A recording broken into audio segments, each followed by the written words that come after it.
दोस्तों आज की है सच्ची घटना तमिलनाडु के पालनाडु जिले की है। पालनाडु में एक थाना पड़ता है, नगारी थाना। उसके एक गांव में एक बहन दौलत पाने के चक्कर में अपने दो सगे भाइयों को मौत की नींद सुला देती है। जो भी इस सच्ची घटना को दूर दूर तक सुनता है वह सोचने पर मजबूर हो जाता है कि कैसे एक सगी बहन दौलत पाने के चक्कर में अपने ही सगे भाइयों को मौत के घाट उतार सकती है। नमस्कार दोस्तों, मेरा नाम है पुष्पेंद्र कुमार सैनी। यह कहानी नकारी थाने के किसी गांव की है, जहां पर गोपी कृष्णा नाम का एक लड़का रहता है, जिसकी उम्र लगभग 32 साल के आसपास है और वह भाई के थाने में मतलब नकारी थाने में ही हेड कांस्टेबल के पद पर तैनात था। गोपी कृष्णा 10 दिसंबर को अपनी ड्यूटी पूरी करता है। उसका दिन ऐसे ही बीतता है जैसे और दिनों की तरह नॉर्मली बीतता था। वह अपनी ड्यूटी पूरी करके अपने घर के लिए चला जाता है, बट गोपी कृष्णा 11 दिसंबर को अपनी ड्यूटी अपने थाने पर नहीं आता है। तो उसके कलीग सोचते हैं कि शायद उसको कोई काम आ गया होगा, तो इसलिए वह आज नहीं आया और वह अपने काम पर लग जाते हैं। दिन गुजरता है, शाम हो जाती है। गोपी का कोई कलीग, जो गोपी का शायद कोई खास दोस्त रहा होगा, वह अपने ऑफिस में पूछता है गोपी ने आज छुट्टी की या ड्यूटी पर ना आने की कोई एप्लीकेशन दी है। तो उसे ऑफिस से पता चलता है कि गोपी की तरफ से ऐसी कोई एप्लीकेशन नहीं आई है। अब गोपी का दोस्त उसको दिन में भी काफी बार कॉल करता है और शाम को भी कॉल करता है, लेकिन गोपी का नंबर स्विच ऑफ आता है। तो गोपी का दोस्त सोचता है पास ही तो गोपी का घर है, तो क्यों ना उससे एक बार मिलकर आया जाए। वह सोचता है कि ऐसी भी क्या प्रॉब्लम है, गोपी आज ड्यूटी पर भी नहीं आया और उसका फोन भी स्विच ऑफ आ रहा है। ऐसा तो उसने पहले कभी नहीं किया। वह यह सोचकर गोपी के घर के लिए निकल जाता है। जब वह गोपी के घर पर पहुंचता है तो वहां पर गोपी की बहन नेबी कृष्णा उसको मिलती है, जिसकी उम्र लगभग 28 साल होती है। वह उसको घर पर मिलती है। तो गोपी का दोस्त गोपी की बहन से पूछता है कि तुम्हारा भाई गोपी कहाँ पर है। तो यहाँ पर गोपी की बहन नेबी कृष्णा बताती है कि भैया तो कल ड्यूटी से ही नहीं आए हैं, मैं भी उनका वेट कर रही हूँ। तो इस पर गोपी का दोस्त पूछता है कि तुम्हारा छोटा भाई कहाँ पर है। गोपी का एक छोटा भाई भी होता है जिसका नाम राम कृष्णा होता है। तो गोपी का दोस्त गोपी की बहन से उसके छोटे भाई के बारे में पूछने लगता है। तो इस पर नेबी कृष्णा बताती है कि उसको नहीं पता है कि उसका छोटा भाई कहाँ पर है, शायद वह अपने दोस्तों के साथ कहीं पर गया होगा। यहाँ पर गोपी का दोस्त बोलता है अगर गोपी कल से घर नहीं आया है तो तुमने हमसे बताया क्यों नहीं। तो इस पर नेबी कृष्णा चुप हो जाती है। नेबी की इस चुप्पी से गोपी के दोस्त को दाल में कुछ काला तो लगता है, बिकॉज नेबी कुछ घबराई हुई लग रही थी और उसकी जबान भी लड़खड़ा रही थी। पर वह सोचता है शायद इनकी आपस में लड़ाई हुई होगी, भाई बहनों में तो आप अक्सर लड़ाई हो जाती है, इसलिए वह कहीं पर चला गया होगा। तो इस पर गोपी का दोस्त नेबी कृष्णा को बताता है कि तुम कल पुलिस कंप्लेंट करवा देना, और वह अपने घर पर आ जाता है। अब अगले दिन गोपी का दोस्त देखता है कि आज भी गोपी ड्यूटी पर नहीं आया है और ना ही उसकी बहन नेबी कृष्णा ने कोई कंप्लेंट दर्ज कराई है। तो उसको शक होता है। वह यह बात अपने बाकी के दोस्तों को बताता है और अपने उच्च अधिकारियों को भी बताता है। वह सबको बताता है कि कल मैं गोपी के घर पर गया था। तो वहां पर उसकी बहन ने बताया कि 10 तारीख से वह घर पर नहीं आया है और ना ही वह ड्यूटी पर आ रहा है, और उसकी बहन ने ना ही कोई पुलिस कंप्लेंट कराई है।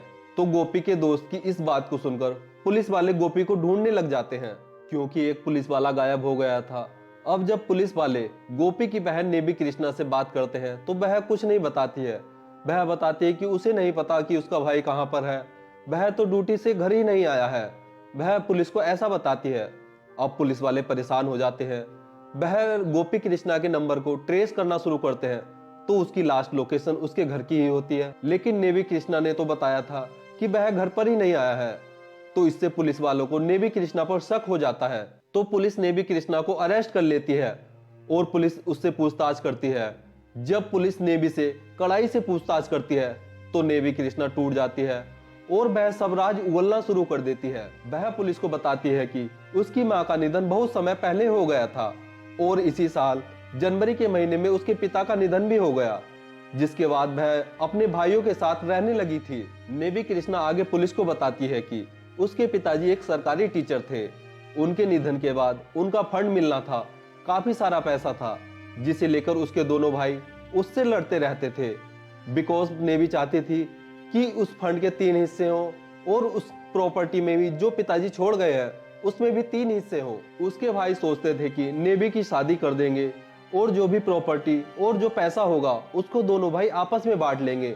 लेकिन नेवी उनसे बोलती थी कि जब पापा की तबीयत खराब हुई थी, जब पापा हॉस्पिटल में एडमिट थे, तो उनमें से कोई भी उनको देखने नहीं आया था। वह ही केवल उनकी देखरेख करती थी, वह ही हॉस्पिटल की भागदौड़ करती थी, जिसके कारण नेवी भी प्रॉपर्टी में, पैसों में अपना हिस्सा चाहती थी, जिसके चलते उसके भाई और उसमें आए दिन लड़ाई झगड़े होते रहते थे। आगे नेवी बताती है कि वह अपने भाइयों के इस व्यवहार से तंग आ गई थी, तो वह अपने भाइयों को अपने रास्ते से हटाने का एक घिनौना प्लान बनाती है। नेवी कृष्णा अपने चचेरे भाई को बताती है कि मेरे भाई मुझसे लड़ते झगड़ते रहते हैं, वह पापा की प्रॉपर्टी में, पापा के पैसों में उसका हिस्सा उसको नहीं दे रहे हैं। उसके पापा की जब तबीयत खराब हुई थी तो उसने ही पापा की मदद की थी, वह ही उनके साथ थी, ये दोनों तो कभी उसके साथ नहीं आए थे। तो इससे उसका चचेरा भाई भी बोलता है कि हाँ बहन, बात तो सही है। तो नेवी कृष्णा अपने चचेरे भाई को बताती है कि मैं अपने दोनों भाइयों को अपने रास्ते से हटाना चाहती हूँ, उनको मारना चाहती हूँ, तुम मेरी इसमें मदद करो।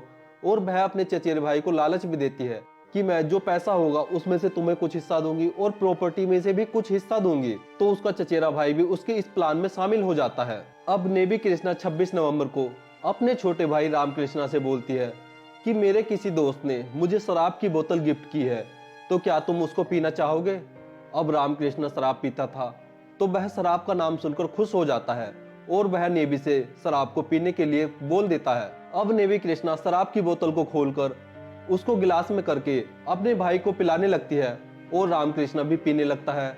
अब नेवी बोलती है कि मैंने आज चिकन बनाया है, तो मैं चिकन लेकर आती हूँ। उसके बाद रामकृष्णा चिकन के साथ शराब पीता है और वह इतनी शराब पीता है कि उसको होश ही नहीं रहता है। जब उसकी बहन यह देखती है कि उसका भाई अब होश में नहीं है, तो वह अपने दुपट्टे से रामकृष्णा का गला घोट देती है और कुछ देर तड़पने के बाद रामकृष्णा भी अपना दम तोड़ देता है।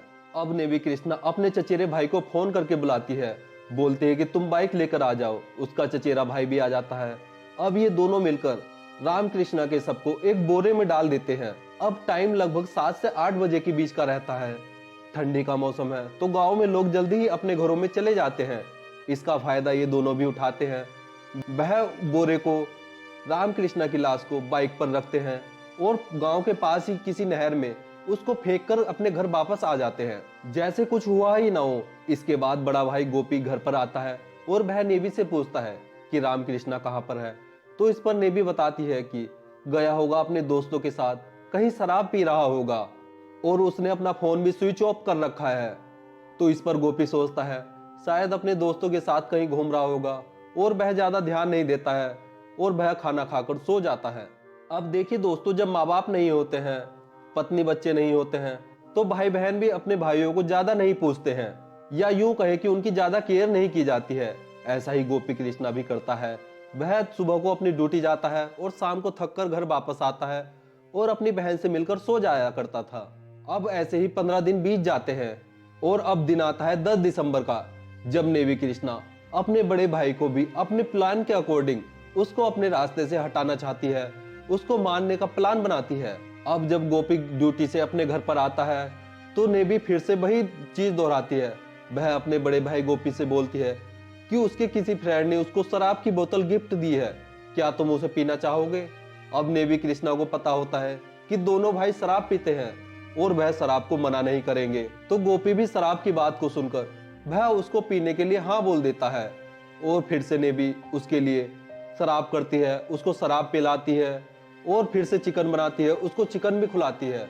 और जब गोपी कृष्णा ज्यादा शराब पी लेता है, जब वह अपने होश में नहीं रहता है, तो फिर से नेवी कृष्णा वही कृत्य दोहराती है। वह फिर से अपने दुपट्टे से अपने बड़े भाई गोपी कृष्णा का भी गला घोटती है, उसको मार देती है और फिर से वह अपने चचेरे भाई को फोन करती है, उससे बाइक मंगाती है, फिर से अपने बड़े भाई को बोरे में भरती है और उसको बाइक पर रखकर पास ही के नहर में फेंक कर आ जाती है। लेकिन नेवी कृष्णा की यह चालाकी काम नहीं आती है और आखिर में उसे जेल की सलाखों के पीछे जाना पड़ता है। साथ ही पुलिस ने उसके चचेरे भाई को भी गिरफ्तार कर लिया है और उस पर भी कई धाराएं लगाई गई है। अब सोचने वाली बात यह है कि भाई बहन के पवित्र रिश्ते को नेवी कृष्णा ने शर्मसार कर दिया है, तार तार कर दिया है। धन्यवाद।